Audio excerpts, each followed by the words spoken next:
Hi, my name is Bria Blazer-Fiddler. This presentation is for Justice Studies 351, and it is Protecting Mother Earth, the Wet'suwet'en of British Columbia.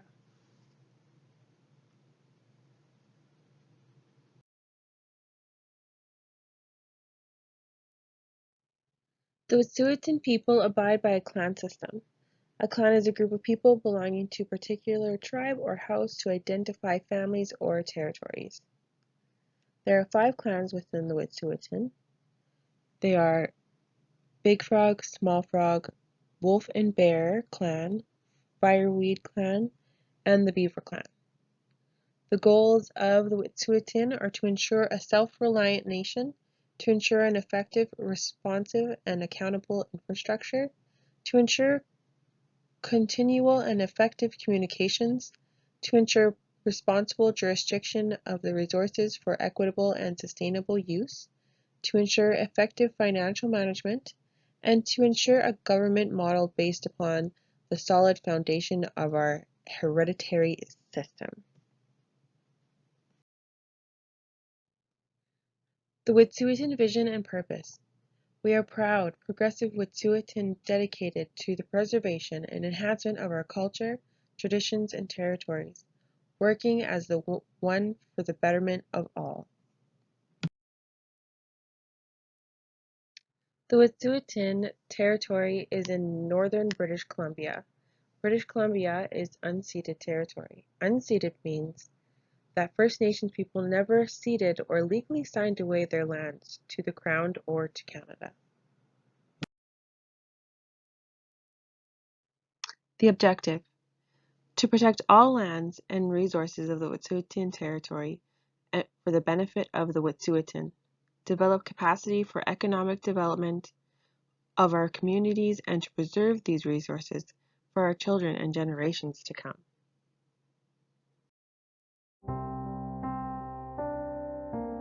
One month ago today, we reoccupied the drill pad area where Wedzin-Kwa is threatened by the Coastal GasLink pipeline project. Days prior to that, archaeologists were blocked out of our territory. They destroyed one of our sacred sites. There's now a clan cabin on the drill pad site where CGL plans to drill under Wedzin-Kwa. In 2010, there were 13 proposed pipeline projects to go through Wet'suwet'en territory. Investors were forced to pull out of these mega destructive projects from Enbridge, Pacific Trails Pipeline, Spectra, Pembina, and Coastal GasLink Pipeline is the only one left. Within the first several days of the reoccupation, there were violent arrests and police brutality on unarmed welcome guests on Cassia Yinta. We put a call out for solidarity from our neighboring nations and from our allies. The Haudenosaunee showed up and walked the RCMP out of the territory, and they haven't returned. Following the militarized raids in 2019 and 2020 on Gidimt'en territory, call-outs for solidarity sparked coast-to-coast actions, crippling the Canadian economy and shutting down major infrastructure across so-called Canada. We have a sacred responsibility to our children and to protect Wedzin-Kwa, our clean drinking water, our salmon, and the right to be Wet'suwet'en for all future generations. We call on our allies everywhere to rise up, stand up, fight back, put pressure on investors, on industry, and the government to put an end to the Coastal GasLink pipeline. All out for Wedzin-Kwa.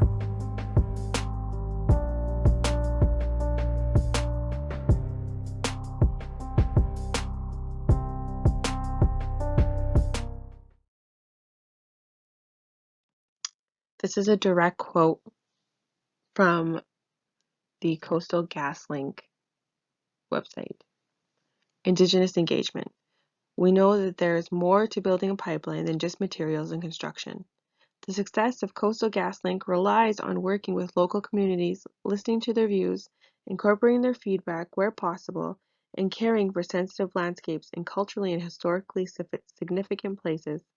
First Nations communities do not have to choose between economics, culture, environment, and a traditional way of life, By meeting and talking with them, we are able to address their questions and concerns and incorporate their local and traditional knowledge. Now, from watching the video to reading this, do you think that if they listened to the traditional knowledge, that it would result it into what it is right now? I recently read an article from November 23rd, 2021, this year, and the title stated BC RCMP says it deployed snipers and assault teams against unarmed Indigenous land defenders because it was more practicable. And I just want to know how Coastal GasLink can make statements like this without speaking out against the RCMP on how the Wet'suwet'en people have been treated. Now, if you'll take a look at the first picture with the purple trail mark, that was the alternative route that the hereditary chiefs suggested.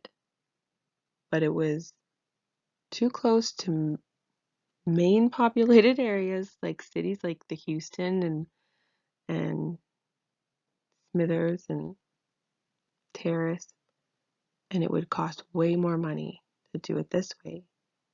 So rather than go around and listen to what the people of that land want, it's just not possible.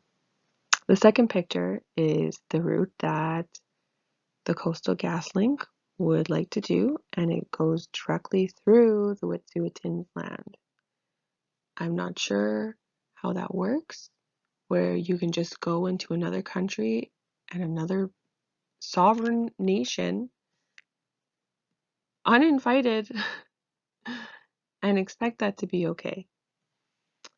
They claim they want to work with First Nations, but it seems that statement only can be true if it benefits them.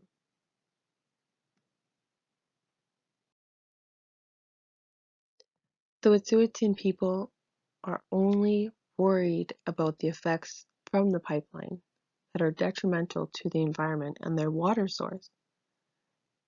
The effects from pipelines can vary from endangerment to animals and their habitats, oil spills into the waterways and land, poisoning the trees and animals, increased reliance on and use of fossil fuels, increased greenhouse gases, and delaying investments in more renewable technologies.